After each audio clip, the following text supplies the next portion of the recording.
വലിയ തീപിടുത്തമാണ് ഇന്നലെ ഉണ്ടായത്. വലിയ ആശങ്കക്കൊടുവിലാണ് പിന്നീട് അത് അണയ്ക്കാൻ കഴിഞ്ഞത്. ഇപ്പോൾ വലിയ രീതിയിലുള്ള അന്വേഷണം ഇതുമായി ബന്ധപ്പെട്ട് സർക്കാർ നടത്തി വരികയാണ്. നമുക്കിപ്പം അഹമ്മദ് ദേവർകോവിൽ MLA ചേരുന്നുണ്ട്. MLA ഇന്നലെ രാത്രിയൊക്കെ ഇവിടെ ഉണ്ടായിരുന്നു.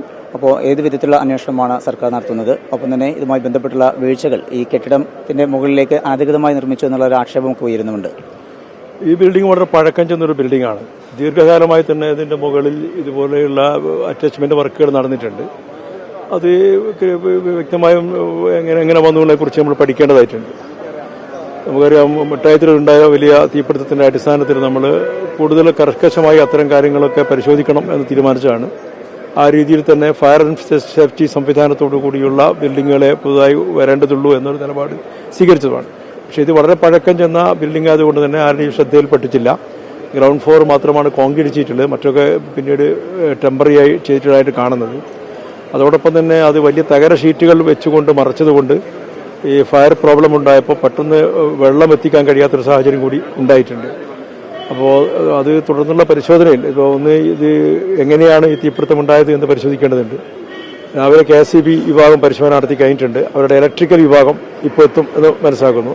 അവരുടെ ഇലക്ട്രിക്കൽ വിഭാഗത്തിന്റെ പരിശോധന കൂടെ കഴിഞ്ഞാലാണ് എന്തെങ്കിലും കറണ്ട് ഇഷ്യൂസ് ആണോ ഇതിന് കാരണം എന്ന് പറയാൻ കഴിയുകയുള്ളൂ.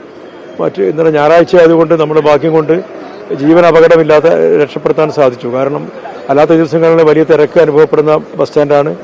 താഴെയുള്ള കച്ചവട സ്ഥാപനങ്ങളിലൊക്കെ ഒരുപാട് തൊഴിലാളികളുണ്ടാകും. ഞായറാഴ്ച കൊണ്ട് അങ്ങനെ ഒരു നഷ്ടം നമുക്ക് സഹിക്കേണ്ടി വന്നില്ല എന്നത് ഒരു യാഥാർത്ഥ്യമാണ്. അതോടൊപ്പം തന്നെ ഇനി ഭാവിയിൽ ഇത്തരം ഒരു അപകടം വരാതിരിക്കാനുള്ള സാധ്യതകളെ കുറിച്ച് ഗൗരവതരമായി ചർച്ച ചെയ്യണം. അതോടൊപ്പം തന്നെ എല്ലാ ബിൽഡിങ്ങുകൾക്കും സുരക്ഷ ഉറപ്പാക്കുന്നതിനുള്ള സംവിധാനം ഉണ്ടാകണം. Fire and safety ശക്തമാക്കേണ്ടതായിട്ടുണ്ട്.